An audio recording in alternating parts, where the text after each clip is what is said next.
Hey guys, Marcus Catkin with another daily fantasy update.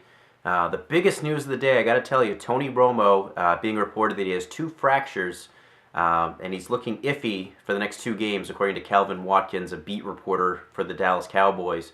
And I got to tell you, two fractures doesn't sound good. I heard earlier today that there was another player that had a similar injury and did only miss one game because of it, but it's Tony Romo. We know he's had back injuries before. All it takes is one hit and it knocks him out of the game. So it's going to leave me really worried about Tony Romo, especially for the next couple of games. Because like I said, he could play a game, get that one hit in the first quarter, and be done for the game. So that's really scary, especially coming into your fantasy playoffs. So at least for this week, I would find better options until we see him play through a full game and really show that he can make it through a full game and take some hits. Me personally, this week I have him in a league. I'm going to start Andy Dalton against the Jaguars, but other potential guys. Alex Smith against the Jets is always a good one. Ben Roethlisberger, no, it's a tough matchup against the Ravens, but he could be another one. So pay attention to those guys, and if you're really desperate, maybe Michael Vick picked up 69 rushing yards last week, so getting you some points with his legs. So at least that's something, but I'm really worried about Tony Romo for this week and moving forward until we see him take those hits.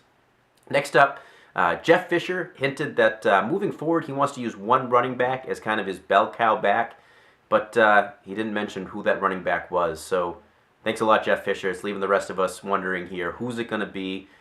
Personally, I think it's Trey Mason. It's a guy they drafted. It's a guy they obviously like, and Zach Stacy's obviously fallen out of favor with Jeff Fisher. Reggie Wayne is now probable for Monday night. Everybody that picked up Dante Moncrief this week, go ahead and stick him back on your bench. It really kills the Dante Moncrief hype because he was basically playing that number 2 wide receiver role. Even as a number 3 wide receiver for them, not going to see many targets because he's still going to be behind guys like Wayne, obviously T.Y. Hilton, and then the other passing options, the way Dwayne Allen's been playing, and then even Ahmad Bradshaw at the backfield has been a huge passing downs back for them. So Moncrief, hold on to him, so let's see what happens, but definitely don't have him anywhere near your starting lineup this week. And finally, Charles Sims is active, brought off the IR designated to return list. So finally we're going to see some Charles Sims this year. It's going to be the first time we've seen him since preseason. We'll see how he's going to look, but as we know, Doug Martin is currently doubtful for this game, so really interested here to see what Charles Sims will do. And basically, could have the ball almost in every down here. I mean, we'll see Bobby Rainey sprinkled in there, but I'm really excited to see Charles Sims and what he can do with the full workload. Don't forget to subscribe, guys, so you get my daily fantasy updates, and follow me on Twitter @MarcusCatkin.